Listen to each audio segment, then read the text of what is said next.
ওজনত বিক্ৰী বিনামূলীয়া পাঠ্যপুথি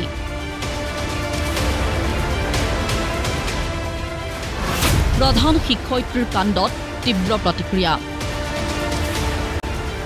ঘটনাটো লাহোৱাল প্ৰাথমিক বিদ্যালয়ৰ ডিব্ৰুগড় জিলাৰ লাহোৱাল শিক্ষাখণ্ডৰ অন্তৰ্গত এইখন প্ৰাথমিক বিদ্যালয়তে এয়া একেলগে বিক্ৰী কৰি দিয়া হ'ল কেইবা বস্তা বিনামূলীয়া পাঠ্যপুথি প্ৰতি কিলোগ্ৰামত 15 টকা দৰত এজন পান দোকানীক বিক্ৰী কৰা হৈছিল এইসমূহ বিনামূলীয়া পাঠ্যপুথি কিন্তু গোপনে এই কাৰ্য কৰিব বিচাৰিছিল যদিও সেয়া সম্ভৱ নহল দত্ত উপাধিৰ পান দোকানীজনে স্কুটি এখনত পাঠ্যপুথিৰ বস্তাকেইটা লৈ গৈ থাকোঁতে ছাত্ৰ সন্থা আৰু কৃষক মুক্তিৰ স্থানীয় সদস্যসকলে ধৰা পেলাই এই ঘটনা পাঠ্যপুথিখিনি ক্ৰয় কৰা দোকানীজনৰ মতে বিদ্যালয়খনৰ প্ৰধান শিক্ষয়িত্ৰী দীপালী দাসেই মাতি নিছিল তেওঁক বাইদেউ দিলে বাইদেউ কি নাম দীপালী কিমান টকাত কিনিছে আপোনাৰ 70 কিলো 15 টকাকে 15 টকা কিলোকে বিক্ৰী কৰিছে আপুনি ক'ত নিব এই দোকানত তামোল পাণ বিকিব তামোল পাণ বিকিব তামোল পাণ ঠুঙা বনাই কিনে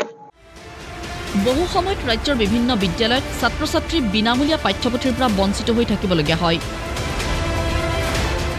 তেনে পৰিস্থিতিত বিদ্যালয়খনত বিনামূলীয়া পাঠ্যপুথি বিক্ৰীৰ ঘটনাত সৃষ্টি হৈছে প্ৰতিক্ৰিয়াৰ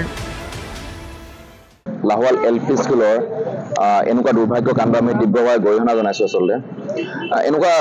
আমি পঢ়িবলৈ কিতাপ এটা ইছ্যু হোৱাৰ পিছত কিতাপখিনি ছাত্ৰ ছাত্ৰী পাইছে নাই পোৱা কোনো কথা নাই তেখেতলোকৰ 2 টকা পইচা বিনিময়ত যে এই ল'ৰা ছোৱালীৰ যি ভৱিষ্যত কণ শিশুৰ যি ভৱিষ্যত সেই ভৱিষ্যত বিনাশ কৰিবলৈ তেখেতক কোনে সাহস দিলে আচলতে আৰু এই কৰ্তৃপক্ষক জনাব লাগিব আমি এল পি স্কুলৰ যি কৰ্তৃপক্ষ তেখেতক জনাব লাগিব যে এই কিতাপ পত্ৰখিনি বিকিবলৈ তেখেতক কোনে অধিকাৰ দিলে কাৰ ছত্ৰ ছায়াত আৰু আমি গম পাইছোঁ যে 15 টকা কেজিকে এখনখন কিতাপ বিকিছে যিখন কিতাপ কিনিবলৈ আমাৰ লগত পইচা নাথাকিব পাৰে সেই কিতাপখন কিন্তু তেখেতে বিকিছে এইটো আচলতে চৰম দুৰ্ভাগ্যজনক কথা এনেকুৱা কাণ্ড আমি তীব্ৰভাৱে কিন্তু নিন্দা জনাইছোঁ এই প্ৰতিক্ৰিয়াৰ বিপৰীতে প্ৰধান শিক্ষয়িত্ৰীগৰাকীৰ মতে এই পাঠ্যপুথিসমূহ পুৰণি আকৌ গুণোৎসৱৰ বাবে বিদ্যালয় পৰিচালনা সমিতিৰ সভাপতিৰ নিৰ্দেশতহে কৰিছিল বিক্ৰী মই ইমানটো নাজানো মোক সভাপতিয়ে পৰামৰ্শ দিলে আমি স্কুল চাফা কৰি আছোঁ গুণোৎসৱৰ কাৰণে সেইকাৰণে সভাপতিয়ে ক'লে যে বাইদেউ এই কিতাপখিনি বিক্ৰী কৰি দিব এইখিনি কোনো কাম নাই বহুত দিনীয়া কিতাপ 16 চনৰ আগৰ কিতাপ সেয়েহে মই দিলোঁ আপোনালোকে কিতাপখিনি খুলি খালি চাব পাৰিব আৰু কিতাপখিনি যে 16 চনৰ আগৰ কাৰ্যপত্ৰ কিতাপো নহয় কাৰ্যপত্ৰ হয় এই কাৰ্যপত্ৰ এটা কথা লিমিটেড কথা থাকে আমি কিতাপ হিচাপে দিয়া নাই কিতাপ নহয় এইখিনি কাৰ্যপত্ৰ কিন্তু ইতিমধ্যে ঘটনাটোৰ কথা আৰক্ষীক জনোৱাত আৰক্ষীয়ে জব্দ কৰে পাঠ্যপুথিসমূহ ইয়াৰ পিছত শিক্ষা বিভাগে ঘটনাটো সন্দৰ্ভত কি ব্যৱস্থা লয় সেয়া হ'ব লক্ষণীয়